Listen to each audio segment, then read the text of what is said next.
Gəzməyə gələndə Kotan dağına, yarpızlı çəməni düzü yaxşıdır.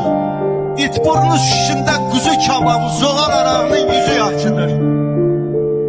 Duzluyu yiyəsəm turş alım canı, əzgilin dəymişi sağaldır canı. Doldurmaq istəsən güllü dolçanı, qovu bulağının gözü yaxşıdır. Üçdaşın başını görmək istəsən, şehli otlarında gəzmək istəsən, səhər açılanda yemək istəsən, Camış qadığının üzü yaxşıdır. Şahbaz qayasının əriməz qarı, qəribin yoxuşunla çıxsan yuxarı. Ay kökəs yarılar, nərgizi dərməyə uçuğa sarı, dolayı yolların izi yaxşıdır. Zoğallıda arsalıyı çəkəsən tişə, əmlik pörtləməsi astaca pişər. Kəhliyin ətini taxanda şişə, göynüşün yemşənin közü yaxşıdır. Kəkotu qaynayıb alanda dəmi, içdikcə unudursan kədəri qəmi.